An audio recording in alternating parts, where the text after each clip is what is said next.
Saatnya Anda menyimak Dialog NTV Prime, saya Doni The Geyser. Pemirsa, 28 pemain dipanggil Coach Patrick Kluivert untuk putaran keempat kualifikasi Piala Dunia 2026 zona Asia.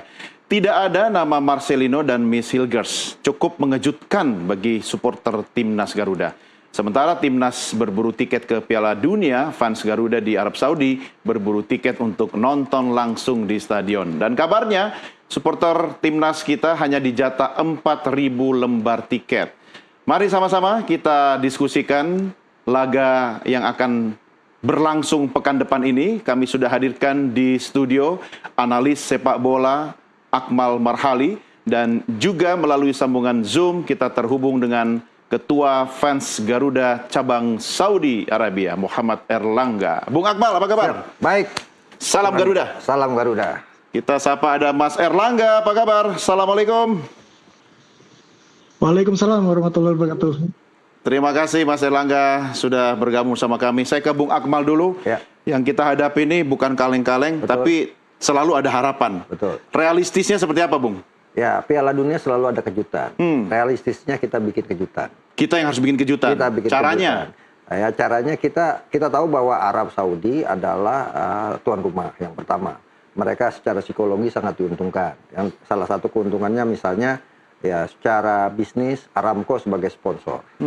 Kualifikasi babak keempat ini artinya ketika sponsor dari Arab Saudi memberikan kucuran dana ke FIFA, ini ada sesuatu yang dalam tanda kutip bisnis yang berjalan. Ini juga secara non teknis bisa membantu. Yang kedua, jadwal pertandingan yang menguntungkan Arab Saudi kan. Mereka main lawan Indonesia terlebih dahulu, baru setelah itu Indonesia lawan Irak, setelah itu baru lawan Arab Saudi. Artinya kita habis tenaga nggak? Betul, kita akan habis tenaga, begitu juga Irak juga akan habis tenaga, sementara Arab Saudi punya jeda untuk bisa istirahat dan memantau calon lawan yang akan dihadapi, Irak lawan Indonesia.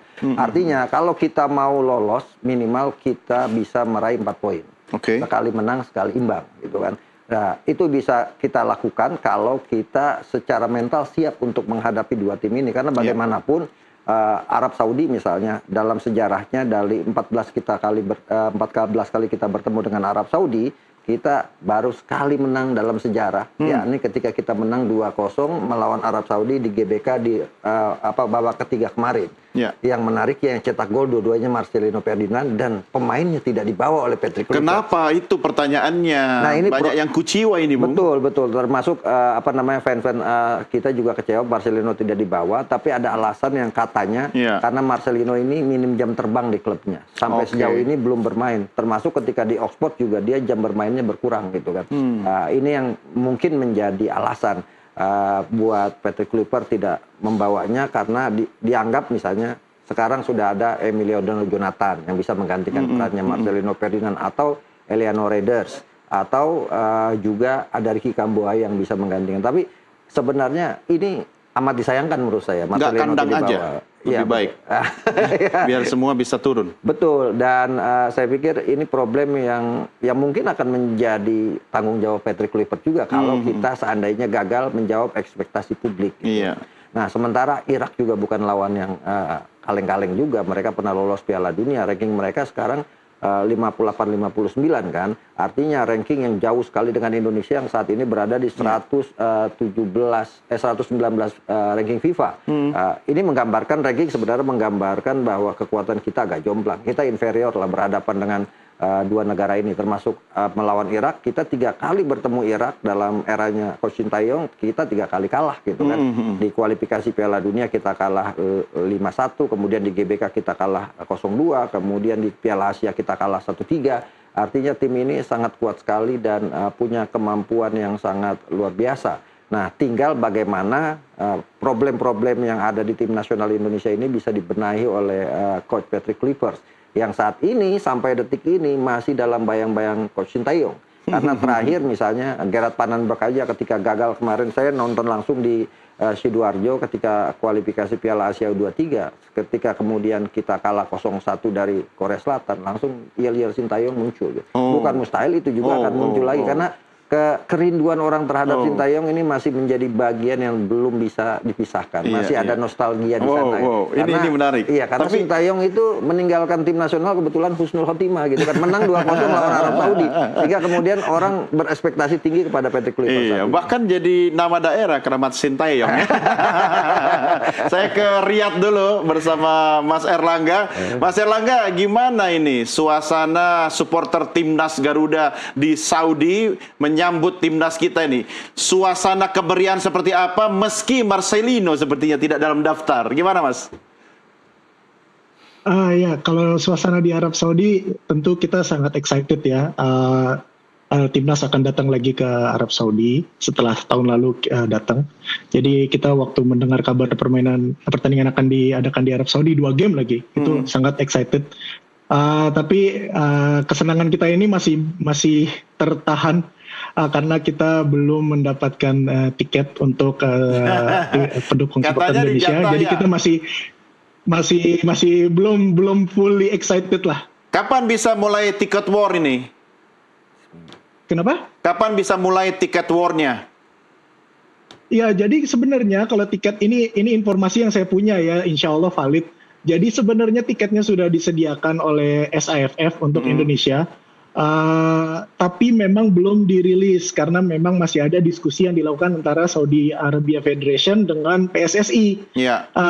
Jadi tiket itu sebenarnya sudah dijual dari 2 hari yang lalu, Mas. Jadi untuk pertandingan Indonesia lawan Saudi dan Indonesia lawan Irak dan Saudi lawan Irak itu sudah dijual di platform yang resmi.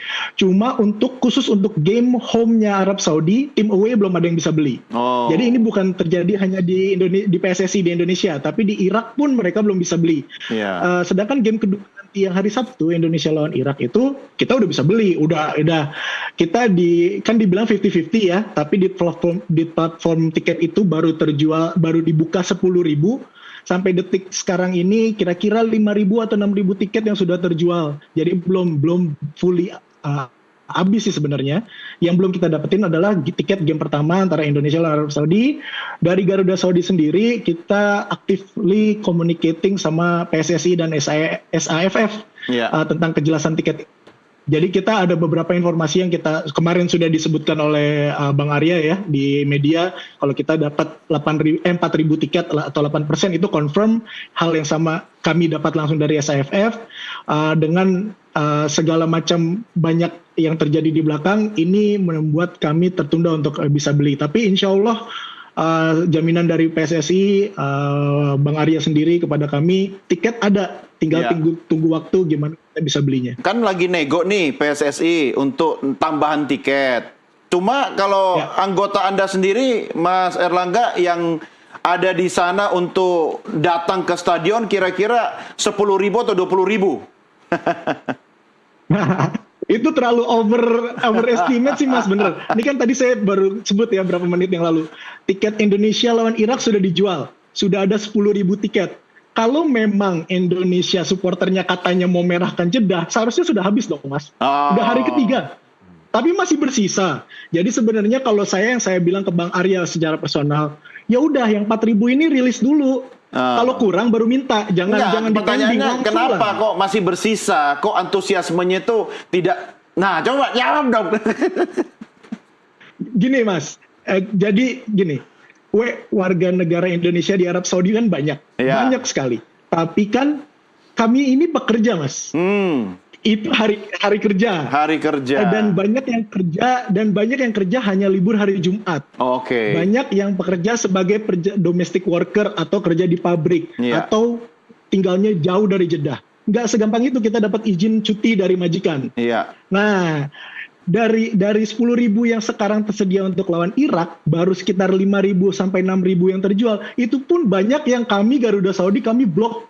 Saya beli 30 tiket, teman saya beli 20 tiket, itu masih mana teman-teman yang katanya mau datang merahkan Jeddah, itu malah yang kita tunggu. Datanglah ke sini, habiskan tiket kalau memang benar kalian mau nonton dukung Indonesia gitu. Ya, kita nanti sampaikan pesan ini kepada jamaah umroh kita yang ada di sana. Bung Akmal bisa nggak sih? Ya, karena kebetulan juga memang ada beberapa biro umroh Iya kan? mengadakan paket nonton tim nasional. Iya, maksudnya gitu habis kan. umroh mungkin plus gitu kan, nonton gitu kan. Tapi kenapa sih kalau bicara antusiasme, ini kan soal teknis tadi kata Mas Erlangga, karena memang hari kerja. Betul. Dan tidak mungkin semua orang bisa izin gitu. Tapi saya meyakini sih sebenarnya nanti di hari H itu akan banyak supporter-supporter Indonesia yang datang.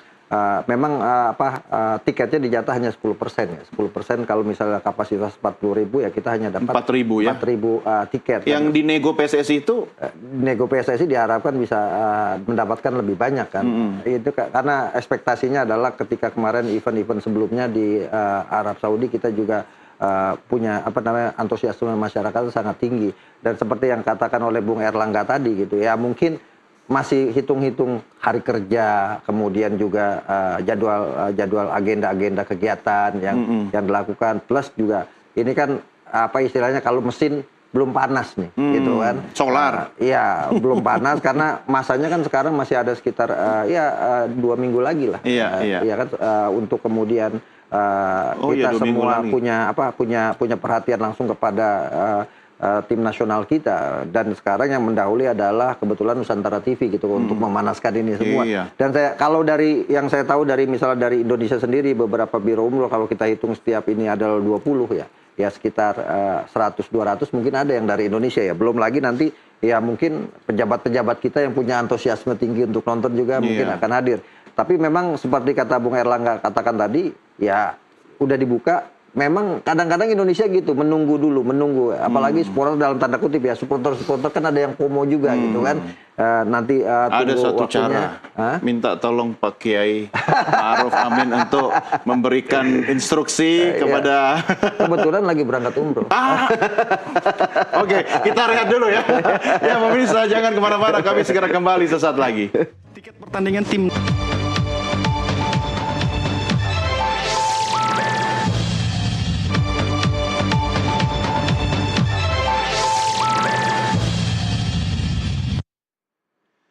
Terima kasih pemirsa, masih tetap setia bersama kami. Saya masih berbincang terkait dengan persiapan timnas Garuda kita menghadapi Arab Saudi. Tentunya bersama analis sepak bola yang luar biasa, Menteri Negara Urusan Sepak Bola, Bung Akmal Marhali, dan Duta Besar supporter Garuda kita di Arab Saudi, Bung Erlangga. Tadi saya mau tanya itu ke Mas Erlangga, kalau jatah tiket supporter tuan rumah kita ambil, boleh nggak? Atau ketahuan nggak? Atau gimana itu? Sorry suara putus-putus ya? Ini putus-putus, tapi saya kayaknya saya baca omongan mulutnya. Berat ini, makomnya tinggi nih. Kalau di Arab Saudi memang bisa menangkap ini isi hati. Gimana kalau tiket jatah Arab Saudi kita ambil? Ketahuan nggak? Iya, jadi kalau saya coba mengerti pertanyaannya, kayaknya jatah tiket tuan rumah ya. Jadi jatah tiket tuan rumah itu kan sudah dijual, seperti yang saya bilang ya, untuk pertandingan Indonesia lawan Saudi dan Saudi lawan Irak. Jadi karena memang ada sedikit, bukan sedikit ya, karena ada pending 3 hari inilah tiket yang untuk zona Indonesia belum terjual. Ini menimbulkan semacam panic buy dari teman-teman PMI yang mau nonton. Ini teman-teman PMI ini banyak yang beli jatahnya tiket Saudi. Nah, tapi kita sebagai supporter make sense. Ya udahlah, kalau FOMO, fear of missing out, silakan beli. Nah, nanti resikonya ditanggung belakangan. Cuman yang jadi permasalahannya, banyak yang menjual hal ini dengan scare tactic, beli tiket banyak, yang harganya paling murah tuh cuma 7 rial dijual 50, Bang. Wah, itu yang masalah banget. Di sini tuh banyak banget calo orang Indonesia beli tiket Saudi dijual dengan 10 kali lipat dari harga normal. Ini yang coba kita edukasi di media sosial kita, di Garuda Saudi, di Instagram.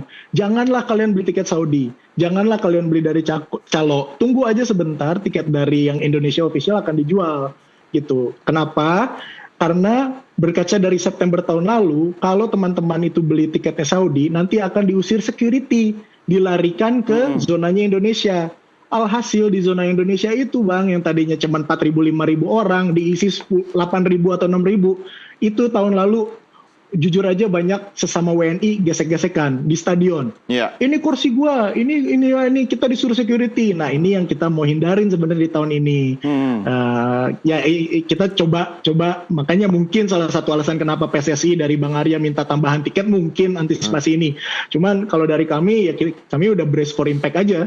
Kalau dari 4.000 zona 4.000 diisi 6.000 orang misalkan, atau nanti 10.000 orang, ya kita siap-siap aja di stadion nanti akan gesek-gesekan lagi sesama warga negara Indonesia. Cuma Mas Erlangga yakin nggak, tadi Bung Akmal yakin nih menjelang hari H biasanya akan banyak nih yang kemudian tiket war ini? Iya, saya bukannya tidak setuju dengan apa kata Bung Akmal. Pasti nanti akan nambah, tapi jumlahnya nggak akan sampai 10.000 seperti yang diomong-omong atau digadang-gadangkan dengan teriak, oh kita harus 50-50. Kami ini sangat rutin nonton timnas Indonesia di Saudi dan di Gulf dari 10 tahun lalu. Warga negara Indonesia yang akan datang ke stadion, Mas, nggak akan nyampe 10.000. Saya confident banget, mungkin jual tiket 6.000, 8.000 aja itu kita udah sangat maksimal sekali. Karena banyak hal yang tadi saya bilang. Mungkin agak berbeda dengan Qatar ya. Kalau kita berkaca dengan Piala Asia Qatar, kenapa ramai banget? Itu kan bukan fully warga Qatar. Yeah. Itu kami yang datang ke sana. Betul. Bahrain datang ke sana. Dan kebanyakan diaspora Qatar, Indonesia yang di Qatar adalah pekerja kantoran. Office worker yang lebih fleksibel. Yang di Saudi ini kan teman-teman mungkin mengerti, 80% mungkin dari PMI yang ada di Indonesia adalah domestic worker. Nggak segampang itu kita punya izin, nggak segampang itu kita traveling gitu. Kita means of transport atau waktu pun nggak segampang seperti negara-negara tetangga gitu loh. Mas Erlangga, ini tadi Bung Akmal sebenarnya nanya ini, tapi nggak bocor suaranya. Soal kalau di supporter timnas kita di Arab Saudi itu masih ada nggak yang istilahnya apa ya, pro STY kali ya? Ini bahasanya saya kurang tepat mungkin ya, tapi yang masih merindukan sosok STY, sama ada juga fansnya Kluivert gitu. Gimana kondisi di sana? Kalau dari komunitas kami, Garuda Arab Saudi, kita udah move on. We are so far of that discussion. Nggak ada. Kita fokus adalah mendukung timnas siapapun yang datang ke sini, siapapun yang main, baik U17, U23 sayangnya gagal. Kita udah siap-siap di Januari mau berangkat.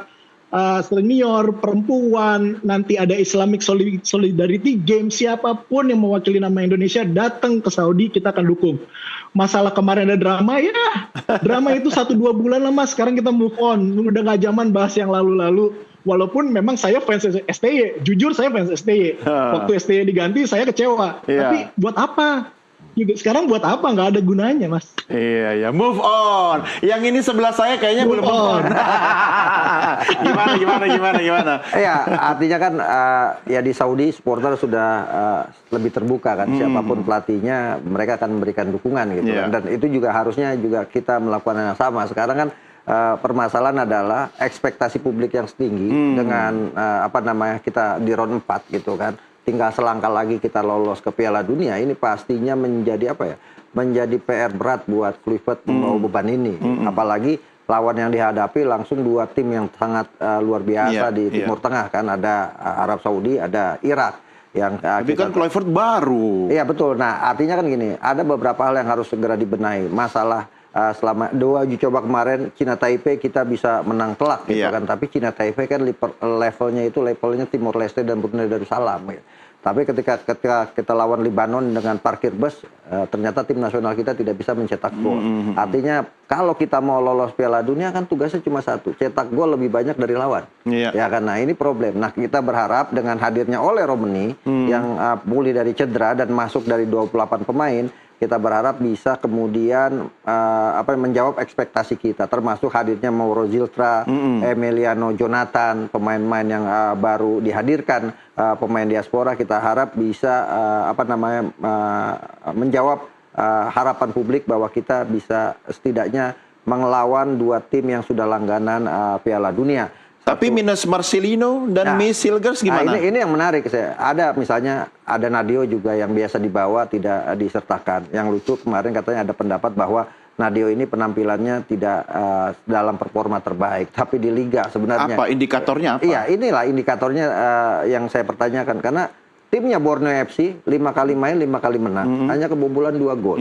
Ya kan, berada sementara di puncak Borneo klasemen. kan peringkat 1. Nah, jadi kalau menurut saya, kalau andaikan memilih antara Nadio dengan Hernando Ari gitu kan, dari segi performa Nadio masih di atas. Artinya kan ini pilihan subjektif seorang pelatih kiper. Tapi kita sudah hadir Martin Pas lagi yang kemarin tidak bisa ikut dalam laga uji coba. Sementara kita berharap dengan kiper utama kita ya, si Audero Mulyadi yang tampil luar biasa, bahkan di Cremonese kemarin melakukan 9 penyelamatan dalam performa terbaik. Moga-moga dia bisa menjadi palang pintu terakhir yang menggagalkan Arab Saudi maupun Irak untuk bisa mencetak gol kita.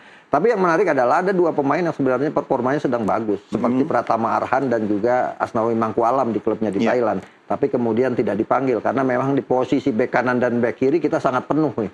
Di bek kanan misalnya ada Kevin Dix gitu kan. Kemudian ada Sandy Walsh, ada juga Yakob Sayuri, ada juga Eliano Reder yang bisa ditaruh di bek kanan, sehingga kemudian Asnawi Mangku Alam yang di era Sintayong bersama Pratama Arhan adalah pemain dengan cap terbanyak tidak disertakan. Kemudian Pratama Arhan saingannya di kiri ada Kelvin Perdong, ada kemudian Ded James, ada Sen Patinama, ada juga Yance Sayuri yang juga penampilannya lagi. Emang ini pilihan yang merupakan hak prerogatif dari pelatih. Anda gitu kan. tidak mempertanyakan prerogatif Coach Kluivert kan? Ya, tidak mempertanyakan hak prerogatif itu, tapi kan ini akan menjadi kemudian tanggung jawab dari Kluivert untuk bisa mewujud dari 28 pemain yang dibawa, dia punya tanggung jawab besar untuk meloloskan Indonesia ke Piala Dunia dengan ekspektasi publik seperti itu gitu kan. Dan artinya apa yang harus dibenahi dari sejauh ini yang saya lihat mental. Kita ini mental belum memiliki mental sebagai mental pemenang gitu kan. Nah, ini yang harus dibenahi dalam rentang waktu yang sangat singkat ini gitu kan. Ditambahkan kita kemungkinan akan berangkat lebih awal para pemain itu 1 Oktober. Kompetisi kita yang semula ada tanggal 3, tanggal 4 di Super League itu kan kemudian ditunda, nanti akan dimainkan bulan Desember. Artinya ini mungkin harapan dari pelatih dengan bergabungnya lebih cepat para pemain, adaptasi dan chemistry bisa ditemukan gitu kan. Karena filosofi bermainnya Patrick Kluivert itu berbeda dengan Sintayong. Kalau Sintayong kita tahu dengan compact defense counter attack, sementara Patrick Kluivert dengan ball position. Kalau kita lihat 2 uji coba terakhir lawan Cina Taipei dan juga lawan Lebanon, sampai 81% kita penguasaan bola. Tapi penguasaan bola buat orang penggemar bola saat itu nggak penting, yang penting cetak gol. Sepak bola sekarang kan sepak bola resultan. Nah, ini yang menjadi tanggung jawab besar buat Kluivert, ditambah nanti lawan yang akan dihadapi bukan kaleng-kaleng. Arab Saudi sekarang menempatkan satu pemainnya Aldo Sari sebagai salah satu calon pemain terbaik Asia 2025 bersama dengan Akram Afif yang merupakan striker dari Qatar, plus satu pemain yang sangat menarik Arif Aiman, pemain Malaysia yang rankingnya di bawah kita, bahkan tidak lolos round 4, memunculkan pemain menjadi nomine pemain terbaik Asia 2025. Aiman itu teman saya. Aiman Wicaksono. Oh iya, beda ya. Tapi cie-cie tadi ketahuan banget, cinta banget sama STI ini Mas Erlangga. Sebentar, saya mau tanya dulu soal absennya Marcelino dan Hilgers ini. Kalau dari supporter kita di Saudi gimana nih Mas Erlangga?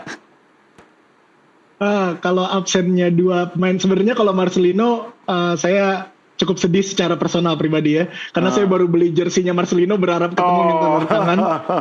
Tapi kalau kita berdasarkan kita based on the fact aja ya, menurut saya pemanggilan tidak dipanggilnya Marcelino dan Messi Hilgers cukup fair berdasarkan mereka nggak ada menit bermain di klub ya. Jadi kalau misalkan mereka jadi sebenarnya tim kepelatihan ini lus-lus. Kalau misalkan dipanggil, nanti ada yang mempertanyakan. Kenapa sih mereka nggak main di klub tapi dipanggil? Gila nggak dipanggil, dipertanyakan. Serba Kenapa salah sih dong ya. Mereka nggak dipanggil? Jadi sebenarnya dan Marcelino itu kan saingannya mau nggak mau sama Beckham Putra ya. Beckham kan lagi gacor-gacornya nih. Jadi kalau kata saya mah ya fair ya. Dan kayaknya kan Coach Patrick bukan correct me if I'm wrong, Bung Akmal. Kalau nggak salah Coach Patrick bawa 24 pemain, bukan 28. Jadi 24, ya? Mungkin ini salah satu faktornya beberapa pemain nggak dibawa. Jadi, please correct me if I'm wrong. Oke, nanti sambil kita cek ya. Kalau aku sih tahunya 28. Di bawah 28 nanti yang akan masuk di line up 24 gitu kan. Oh, yang masuk nanti tetap 24. Cuma yang di bawah 28 gitu. Nah, tapi soal siapapun yang berangkat ke Saudi Arabia kan pasti teman-teman supporter tetap dukungannya 1000% dong ya. Pasti, insya Allah. Bung Akmal, Ya. soal mental pemenang tadi menarik loh. Ya, terus kalau saya kaitkan dengan TC yang mungkin waktunya singkat gitu kan, Ya. itu bisa nggak kemudian ekspektasi Anda timnas kita ini punya mentalitas juara gitu? Ya, saya beberapa kali kan mengatakan bahwa komposisi pelatih kita ini adalah yang termewah sepanjang sejarah PSSI berdiri Iya, tim sejak 19 kepelatihan. April 1930.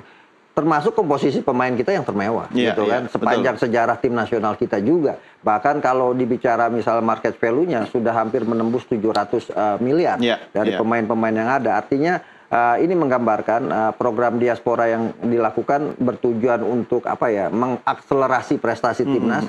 Dan ini kan pastinya harapan publik sangat tinggi. Nah, diharapkan pemain-pemain diaspora ini kan bisa mengangkat mental para pemain kita. Tapi kan kita lihat misalnya ketika melawan Jepang, ya, kita kan para pemain kita seperti kehilangan arah dalam bermain, tidak bisa menutup permainan Jepang ketika kita kalah 0-6 gitu.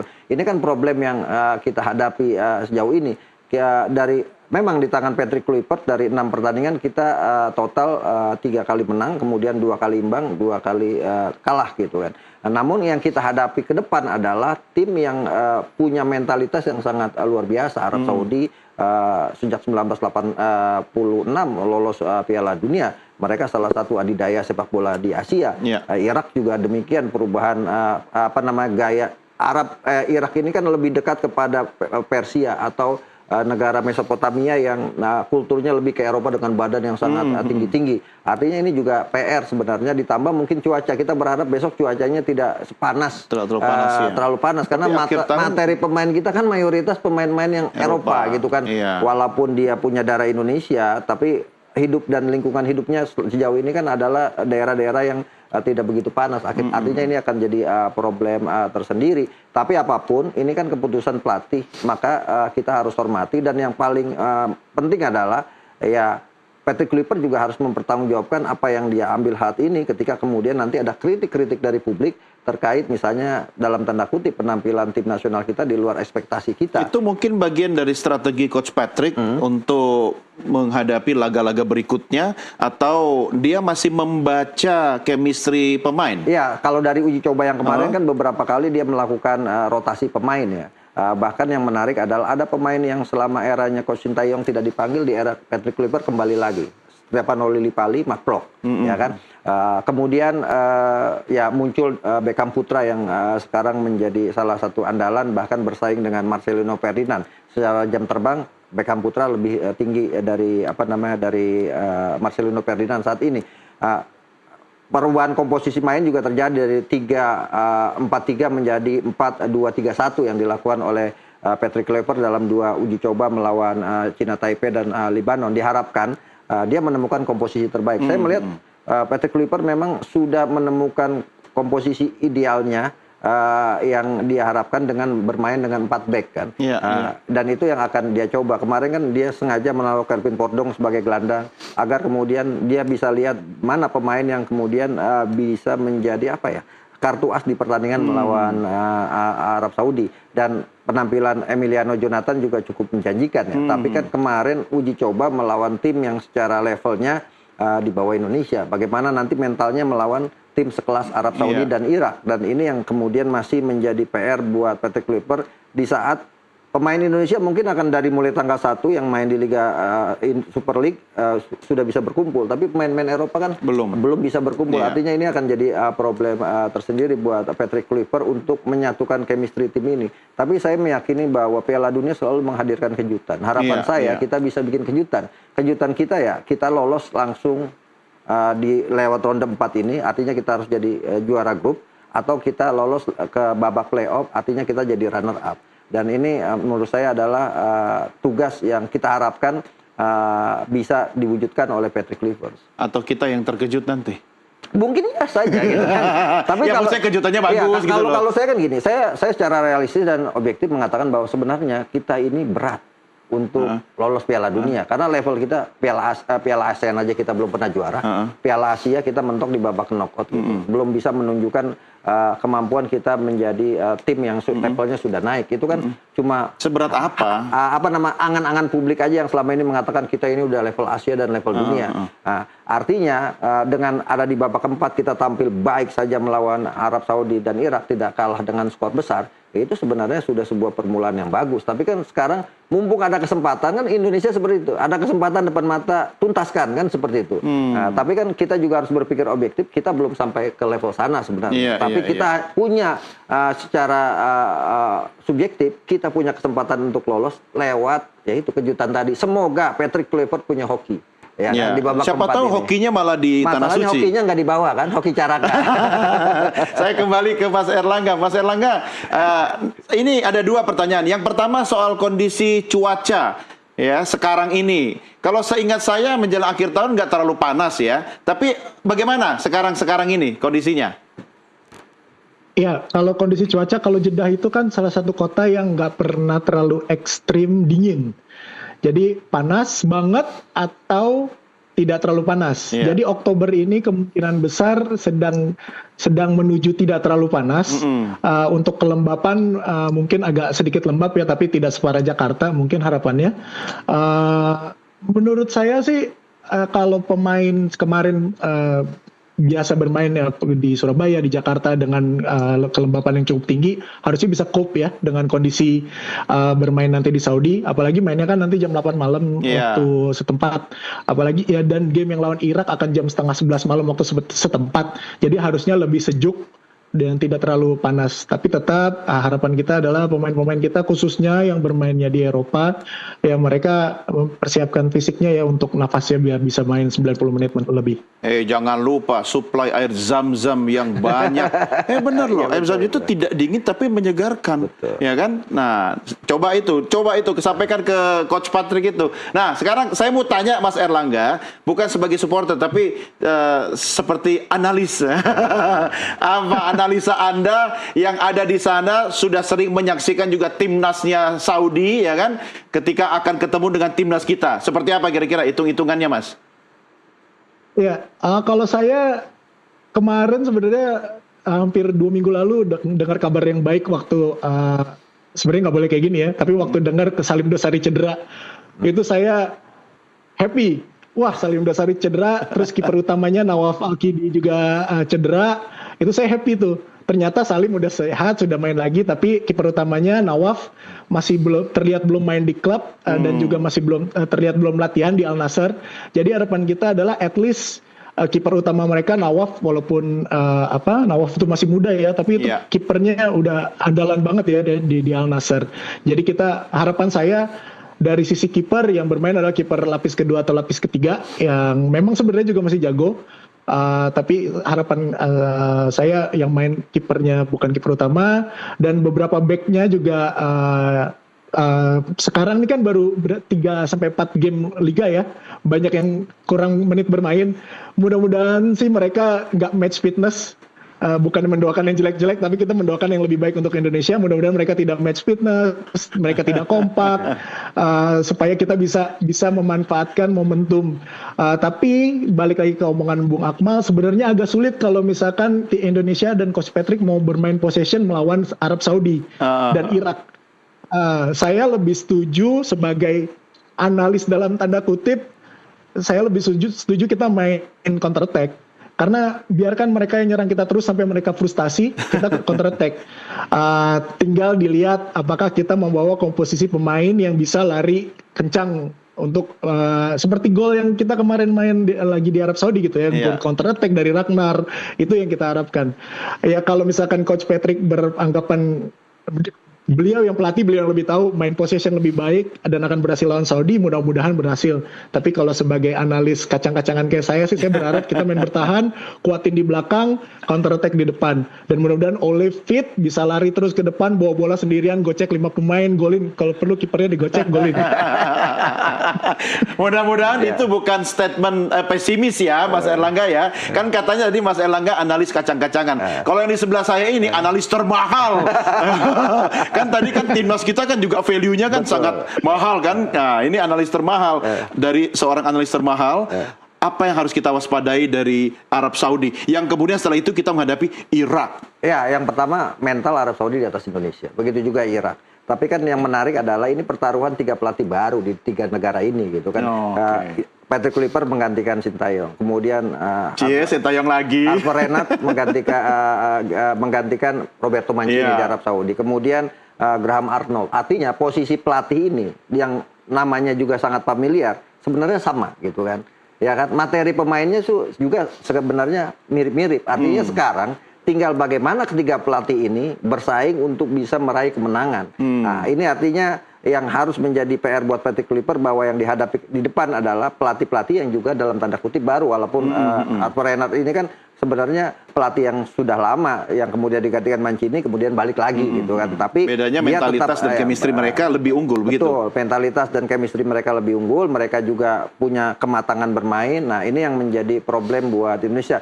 Tapi saya punya keyakinan gitu kan, dan saya tetap optimis bahwa kalau kita mau berjuang sekuat tenaga menyatakan bahwa kita Indonesia punya kemampuan untuk lolos Piala Dunia, sebagai catatan gini, saya ini cocok logi aja. 1938 kita kan lolos dengan nama Hindia Belanda, Piala Dunia. Ketika itu pelatihnya juga dari Belanda, Master van den Burg. Materi pemainnya ketika itu juga mayoritas pemain-pemain berdarah Belanda. Artinya hampir sama dengan tahun ini. Ya moga-moga rezekinya sama dengan 1938. Anda gitu ini kan. profesinya banyak ya, ahli cocokologi juga ya. Tapi itu betul. Ya kan Betul. sejarah pun bisa berulang kan. Sejarah bisa berulang dan kita harapkan itu bisa berulang karena ini adalah momentum. Bagaimanapun kita punya kesempatan untuk lolos Piala Dunia. Dan kalau kita bisa lakukan ini, kita akan menjadi negara Asia Tenggara pertama yang sudah merasakan Piala Dunia semua kelompok umur. Di Piala Dunia U17 kita pernah main, U20 kita pernah main, Piala Dunia Senior kita pernah main. Jadi kita patut bangga jadi orang Indonesia. Gitu. Keren. Setuju saya. Mas Erlangga, ekspektasinya apa sama skor? Berapa? Dari saya ekspektasinya ekspektasi mah pengennya lolos ya. Berarti dengan 2 kemenangan atau 1 seri 1 menang gitu ya. Untuk yang saya malah expect-nya kita bisa menang lawan Saudi. Kalau yang tadi saya bilang Coach Patrick mau dengerin saya main counter attack, mungkin kita bisa menang 1-0 atau 2-0 atau 2-1 ya. Yang penting kita kuat bertahan dan kita menahan imbang Irak. Either way, kalau kita udah menang di game pertama, di game kedua itu saya yakin kita bisa lah ngatur strategi gimana caranya kita bisa pastikan kita lolos. Berapa? Itu sih ekspektasinya. Skor berapa? Lawan Irak. Lawan Irak. Lawan Arab Saudi, lawan Irak. Lawan Irak skornya 1 sama ya paling ya. Kalau lawan Saudi sih harapannya lawan Saudi harapannya 1-0, ya selisih tipis lah 1 gol. Nggak mungkin banyak. Karena menurut saya Indonesia kalau udah golin 1, mendingan bertahan deh, nggak usah nyerang, harapin bola mati aja. Coba ada Arhan yang bisa lempar bola ya, tapi ya udahlah. Oke, Bung Akmal, kita apa nggak kehabisan energi ya ketika ngadepin Arab Saudi, kemudian tidak lama kemudian harus ngadepin Irak gitu? Ya kan kita sempat juga melakukan protes kan, bahkan yang kita juga harus khawatir juga wasitnya juga kan Abdullah Jumail juga dari Kuwait yang punya darah serumpun dengan Timur Tengah gitu kan. Ini artinya akan jadi problem sendiri walaupun beda negara tapi bahasa mereka sama. Mereka bisa sama-sama bahasa Arab, kita tidak. Kita bahasain Arab kita bisa gitu kan. Ngaji dong makanya. Ini kan salah satu juga indikasi-indikasi yang dikhawatirkan dan kita berharap ini tidak dibawa ke psikologi pemain, tapi biarkan ini urusan federasi untuk mengantisipasi ini, termasuk jadwal yang sangat padat hanya selisih 2 hari ini kan juga sangat melelahkan. Tapi apapun ini sudah menjadi ketetapan dan sudah diputuskan, ya kita harus kepala tegak menghadapi ini semua gitu kan. Jadi menurut saya tidak ada yang tidak mungkin di sepak bola. Segala sesuatu bisa saja terjadi. Bisa kita diremehkan sebagai underdog itu adalah sebuah kelebihan. Itu yang mereka lakukan sekarang kan? Iya betul, dan artinya itu kita bisa manfaatkan. Saya setuju. Saya sih kita menang lawan Arab Saudi laga pembuka itu akan membuat kita punya motivasi besar ketika berhadapan dengan Irak. Ya akhirnya kita menahan Irak misalnya imbang itu sudah cukup buat kita lolos ke Piala Dunia. Jadi Arab Saudi kita menang berapa? Ya kalau bahasanya kayaknya masna wasulasa waruba pain hiptum ala ta'dilu pawahidah. 2, 3 atau 4, tapi kalau nggak mampu ya 1 juga cukup, 1-0 aja gitu kan. Sementara lawan Irak ya 0-0 atau 1-1 saya pikir udah cukup. Yang penting kita cetak gol lebih banyak dari lawan kita gitu. Mumpung Kiai lagi umroh, ya, Kiai Ma'ruf Amin, tolong titip doa. Nah, doanya dari Erlangga Oh kan iya, ada ini di lebih Arab dekat Mas Saudi. Erlangga di sana. Lagi di Riyadh, tolong merapat ke Mekah atau Madinah. Ya. Oke, baik. Mudah-mudahan kita tentu selalu dukung ya timnas kita. Minimal kalau tidak bisa dengan tenaga, ya kita dukung dengan doa sama-sama. Mas Erlangga, terima kasih. Salam buat teman-teman supporter Garuda di Saudi. Ya, sampai ketemu di stadion. Ya, saya lihat TV aja ya. Bung Akmal, terima kasih. Ya, sama-sama. sampai ketemu lagi. Dan pemirsa, kita akhiri sampai di sini diskusi kita. Jangan kemana-mana. NTV Prime segera kembali sesaat lagi.